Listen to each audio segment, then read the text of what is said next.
తన ఉపన్యాసాన్ని ముగించాలని కోరుకుంటున్నాను.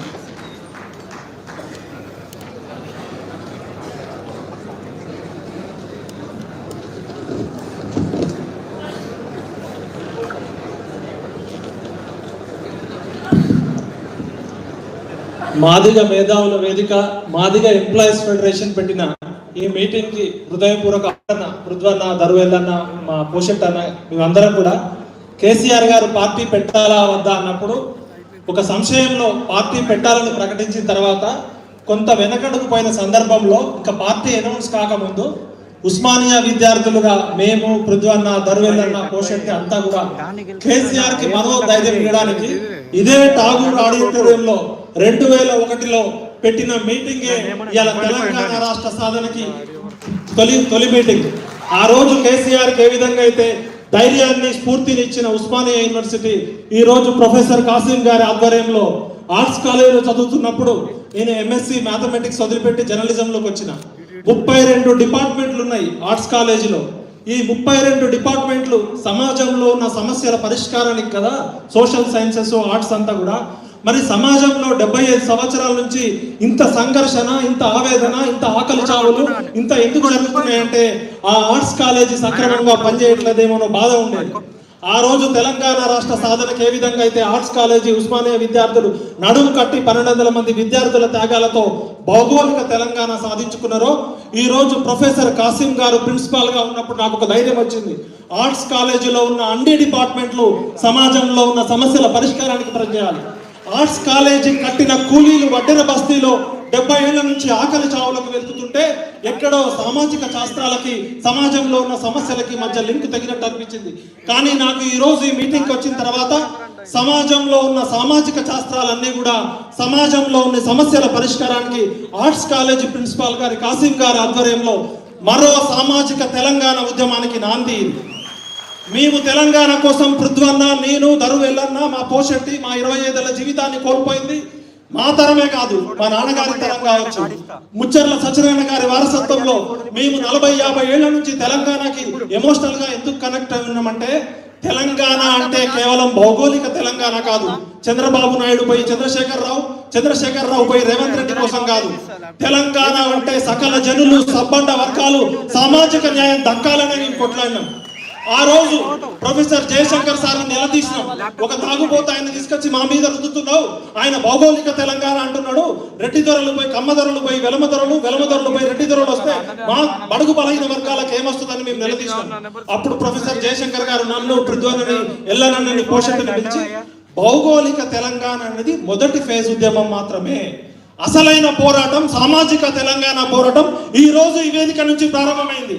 ఇది కేవలం మాదిగలకో మాలలకో కాదు, ఇది మొత్తం తెలంగాణలో ఉన్న 93% ప్రజలకి మా వాటా మాకు దక్కాలని అడుగుతున్న తెలంగాణ 2.0 ఈ రోజు కృష్ణన్న ఆధ్వర్యంలో పృథ్వన్న ఒక అర్జునుడు లాగా, ఆ రోజు కృష్ణుడు ఏ విధంగా అయితే న్యాయం కోసం ధర్మ పోరాటం చేసిండో, ఈ రోజు ప్రకృతి శక్తుల కలయికగా ఒక పృథ్వన్న రూపంలో అర్జునుడు వచ్చిండు.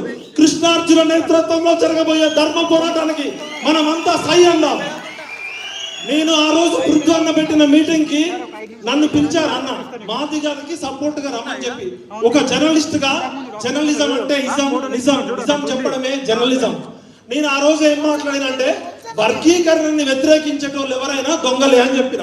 నేను పొరపాటున కూడా ఏ కులం పేరు కానీ ఏ మతం పేరు కానీ ప్రకటించలేదు. ఒకవేళ నేను మాట్లాడిన దాని వల్ల మీ మనోభావాన్ని ఉంచుకుంటే నాకు 0.1% కూడా ఇవ్వలేదు. తప్పు చేయనంత వరకు ఎవరికి తల ఒక్కేలేదు. ఇవాళ నేను ఒక మున్నూరు కాపు బిడ్డగా పంటని కాపాడే కులం నుంచి వచ్చినాం. మేము యుద్ధం ఉన్నప్పుడు యుద్ధ సైనికులం, యుద్ధం లేనప్పుడు వ్యవసాయం చేస్తాం. పంటని ఏ విధంగా కాపాడుకునే కాపులమో, యుద్ధంలో మందకృష్ణ మాదిగన్న చేసే ధర్మ యుద్ధంలో ప్రతి ఊర్లో ఉన్న నాగలి బయలుదేరుతుంది. అలా 1,00,000 డప్పులు 1000 గొంతులు కాదు, కోటి గొంతులు, కోట్లాది గొంతులకి మా ఊర్లో మా మున్నూరు కాపు కులం నుంచి వచ్చిన ప్రతి నాగలి మీకు మద్దతుగా వస్తుంది.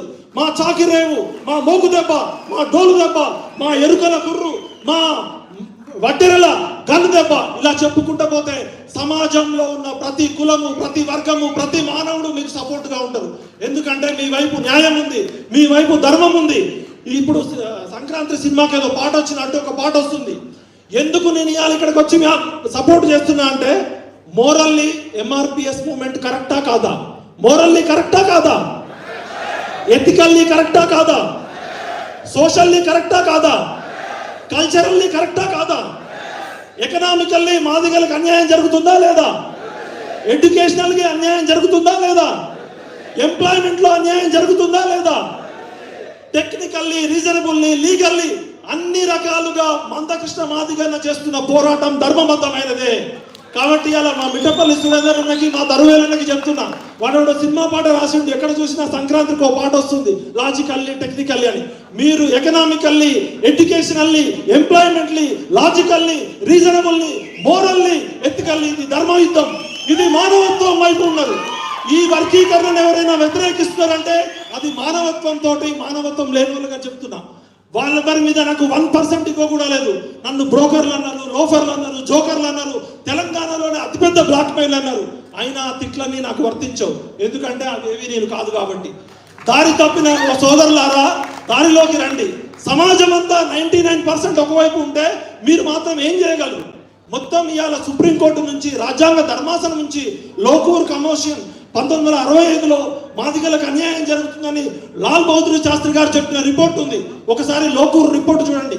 అదేవిధంగా మందకృష్ణ మాదిగన్న 94లో ఉద్యమం పెట్టినప్పుడు జస్టిస్ రామచంద్రరాజు కమిషన్ రిపోర్టు చదవండి, అది న్యాయమే అని చెప్తుంది. అదేవిధంగా ఉషా మెహ్రా కమిషన్ ఇచ్చిన రిపోర్టు న్యాయమే అని చెప్తుంది. మధ్యలో ఒకసారి సుప్రీంకోర్టు 341 ఆర్టికల్, ఇక్కడ మనం అందరం చదువుకున్న మేధావులుగా 2 సింపుల్ విషయాలు మనం గమనించాలి.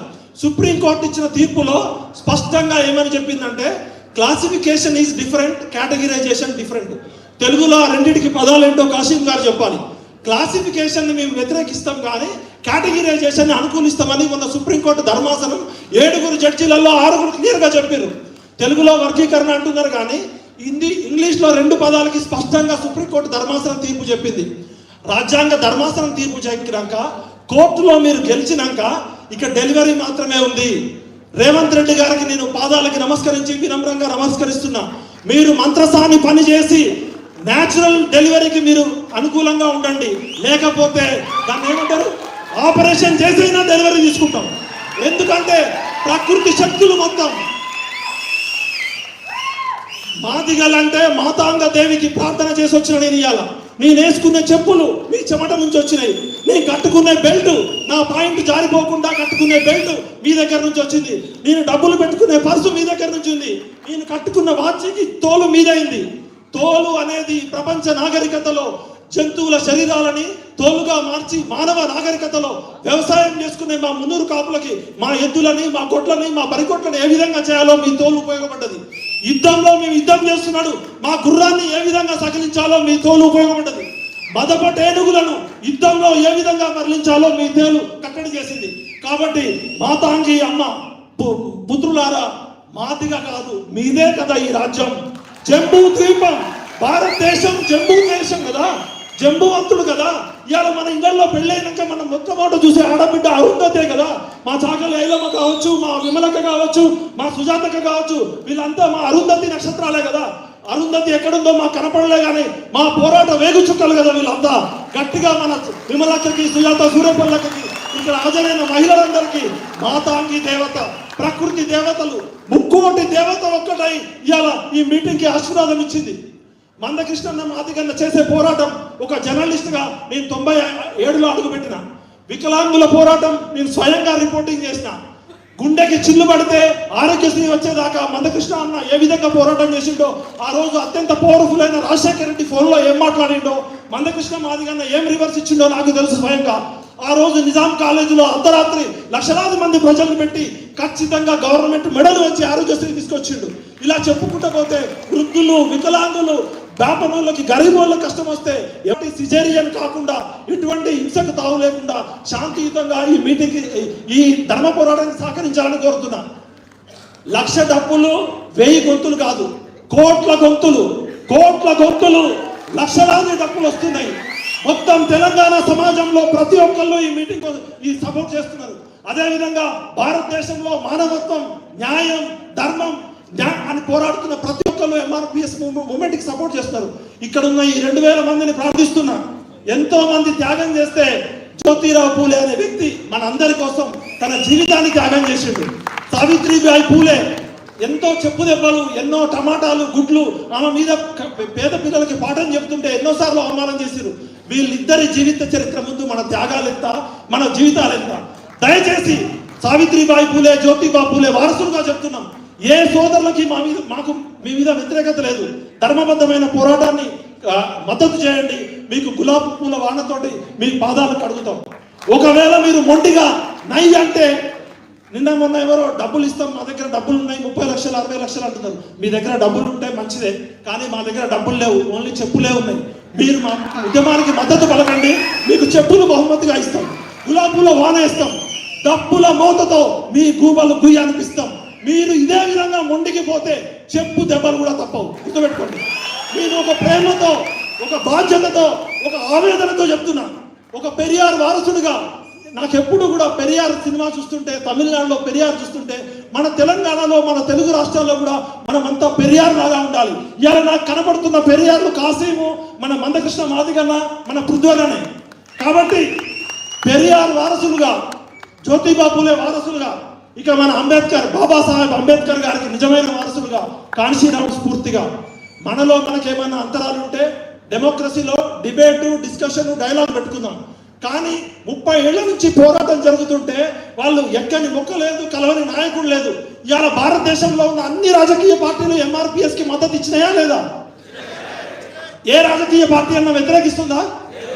అంటే రాజకీయ పార్టీలు తీసుకునే నిర్ణయాలు ఆలోచించే తీసుకుంటారు కదా. అదేవిధంగా ఎంతమంది జడ్జిలు సపోర్ట్ చేయాలి?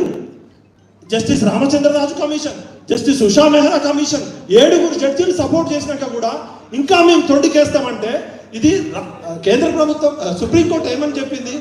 ఆయా రాష్ట్రాల్లో ఉన్న ప్రాక్టికల్ సిచ్యువేషన్ బట్టి మీరు రాష్ట్ర ప్రభుత్వం నిర్ణయం తీసుకోవచ్చు అని చెప్పింది. ఇవాళ MRPS వర్గీకరణ ఇక్కడ ఆమోదిస్తున్నాం తెలంగాణలో. ఎందుకు మేము తెలంగాణలో బలంగా అడుగుతున్నాం అంటే, తెలంగాణలో 30 ఏళ్ల సుదీర్ఘ పోరాటం ఉంది, త్యాగం ఉంది, చావులు ఉన్నాయి, పోరాటాలు ఉన్నాయి. కాబట్టి తెలంగాణలో అడుగుతున్నాం. మరి ఇదే దేశమంతా కూడా మనం అడుగుతున్నట్టే కదా. ఇలా తెలంగాణలో వర్గీకరణకు మద్దతు ఇస్తే రేపు పొద్దున ఉత్తరప్రదేశ్లో, పంజాబ్లో కూడా అవుతుంది కదా. ఒక చోట మాలలకి రావచ్చు, ఒక చోట మాదిగలకి రావచ్చు. కేవలం దళితులు అంటే మానవాదిగలే కాదు కదా. 59 కులాలలో కనీసం ఎడ్యుకేషన్ లేకుండా, ఎంపీటీసీ కాకుండా, వార్డు మెంబర్ కాకుండా ఉన్న ఎంతో అనుబంధ ఉపకులాలు ఉన్నాయి కదా. మరి వాళ్ళ గురించి ఎవరు మాట్లాడాలి? ఇలా మందకృష్ణ మాదిగన్న కేవలం మాదిగల కోసమే కాదు కదా ఈ మీటింగ్ పెట్టింది. మనమంతా ఎందుకు వచ్చినాం? ఇది దళితుల మధ్య ఐక్యతకే కాదు, బహుజనుల మధ్య ఐక్యత, సామాజిక న్యాయం కోరుకునే ప్రతి ఒక్కరూ దీనికి సపోర్ట్ చేస్తున్నారు. కాబట్టి ఇలా 2 ప్రపంచ దేశాల మధ్య యుద్ధాన్ని కూడా ఆపవచ్చు. ఒక ఐక్యరాజ్య సమితి అధ్యక్షుడో, ఒక అమెరికా ప్రెసిడెంటో ఫోన్ చేసి 2 దేశాల మధ్య యుద్ధం కూడా ఆపవచ్చు. కానీ కొన్ని సందర్భాల్లో యుక్రెయిన్, రష్యా లాంటి వారిని ఎవరు ఆపలేకపోతున్నారు. కానీ ఈ ఎస్సీ వర్గీకరణని ప్రపంచంలో ఉన్న ఏ శక్తి ఆపలేదు. సూర్యుడు తూర్పున ఉదయించడం ఎంత నిజమో, చీకటి తర్వాత వెలుగు రావడం ఎంత నిజమో, ఇవాళ మందకృష్ణ మాదిగన్న చేస్తున్న పోరాటంలో న్యాయం ఉంది, ధర్మం ఉంది, చట్టం ఉంది. కాబట్టి ఏ శక్తి కూడా ఆపలేదు. దయచేసి ఎవరైనా ఆపాలనుకుంటున్న మిత్రులారా, ఇప్పటికైనా కళ్ళు తెరవండి. మీ పాదాలకి నమస్కరించి ఒక బహుజన బిడ్డగా, ఒక బీసీ బిడ్డగా, ఒక తెలంగాణ వాదిగా చెప్తున్నా, 1200 మంది పిల్లలు చచ్చిపోయింది ఇలాంటి కొట్లాటల కోసం కాదు. 93% వాటా, 93% ప్రజలకు దక్కాల్సిందే. పిడికెడు మంది పెత్తందారుల చేతుల్లో ఇంకా తెలంగాణ వెల్కమ్ రెడ్డి రాజ్యం చేతుల్లో ఉండద్దు. 5% కూడా లేని వెలమ కులస్తులు, 1% లేని వెలమ కులస్తులు, 5% లేని రెడ్డి కులస్తులు, 2% లేని కమ్మ కులస్తుల చేతిలో 75 సంవత్సరాల తెలుగు రాష్ట్రాలు వెల్కమ్ రెడ్డి రాజ్యం చేతిలో ప్రజాస్వామ్యం బందీ అయిపోయింది.